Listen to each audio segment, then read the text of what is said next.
nothing. Oh shit.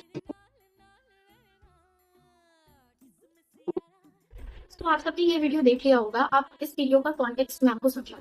तो इस video में जो आपको लेडी दिख रही है, शी इज अ साइंटिस्ट जिनका नाम था कैरन वॉटरहेड। सो 1996 में कैरन वॉटरहेड का जो बेसिकली स्टडी था वो मेटल्स पे बेस्ड था। लाइक वो मेटल की स्टडी करती थी और ये फाइंड आउट करती थी कि हर मेटल का ह्यूमन बॉडी पे क्या इफेक्ट होगा।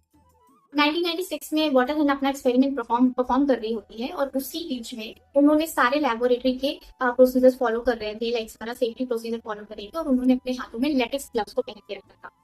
अचानक से होता क्या है कि जो केमिकल वो यूज कर रही थी, जो मेटल पे वो स्टडी कर रही थी, उसका लिक्विड पार्ट गलती से एक्सपेरिमेंट के दौरान उनके हाथ में गिर जाता है। अब क्या होता है कि साइंटिस्ट ने एक्सपेक्ट किया था कि वो ग्लव्स उनको प्रोटेक्ट करेगा, किसी भी तरह का हार्म उन्हें नहीं होगा। पर जैसे ही वो मेटल वहां पे गिरता है उनके हाथ में, वो लेटेस्ट में फट जाता है और वो मेटल सीधा उनकी बॉडी के एक्सपोजर में आ जाता है और धीरे से ही वो लिक्विड उनकी बॉडी में एब्जॉर्ब हो जाता है। उस टाइम में कैरन को समझ आ चुका था कि क्या मिस्टेक उनसे हुई है, ये कितना बड़ा एक हार्मफुल इफेक्ट बन के सामने आ सकता है। धीरे धीरे चीजें बीतती हैं और 10 महीनों के अंदर में ही कैरन को बहुत सीवियर सिम्टम्स फील होने लगते हैं मल्टीपल न्यूरोलॉजिकल कंडीशंस के, जैसे कि उनका बैलेंस बिगड़ने लगता है, उनकी स्पीच बिगड़ने लगती है और बहुत सारे न्यूरोलॉजिकल डिसऑर्डर्स उन्हें होना शुरू हो जाते हैं। 1996 में ये कंडीशन होती है। अब 10 महीनों के अंदर ही कैरन की डेथ हो जाती है। 1997 में वो साइंटिस्ट की डेथ हो जाती है just because of that toxic metal का एक्सपोजर जो उन्हें उस टाइम में लैब में हुआ था। अब आपके मन में क्वेश्चन आ रहा होगा कि आखिर कौन सा मेटल था, कौन सा लिक्विड था जिसके एक्सपोजर की वजह से उनकी डेथ हो जाती है। उस केमिकल का नाम था डाई मेथिल मर्क्यूरी।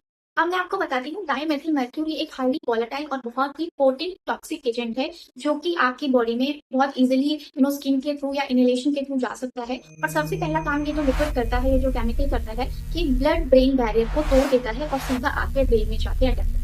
तो जो वीडियो में आपने दो ब्रेन देखे थे, वो एक नॉर्मल ह्यूमन ब्रेन था और एक कैरन का ब्रेन था। तो जो डिफरेंसेस आपको दिख रहे हैं वो इसलिए दिख रहे हैं क्योंकि कैरन का ब्रेन एक मेटल टॉक्सिन की वजह से अफेक्ट था। तो मल्टीपल न्यूरोलॉजिकल डिक्लाइन उन्हें होने लगता है और बाद में साइंटिस्ट को रियलाइज होता है कि जब आप बहुत टॉक्सिक इन्वायरमेंट में काम कर रहे हो तब आपको नॉर्मल लैबोरेटरी सेफ्टी प्रोसीजर्स को नहीं फॉलो करना है, बहुत स्ट्रिक्ट प्रोसीजर्स को फॉलो करना है ताकि आप अपनी सेफ्टी को भी मेंटेन कर पाओ। तो आई थिंक ये एक पहला ऐसा केस था जिसकी वजह से साइंस में सेफ्टी प्रोसीजर्स को बहुत सीरियसली लिया जाने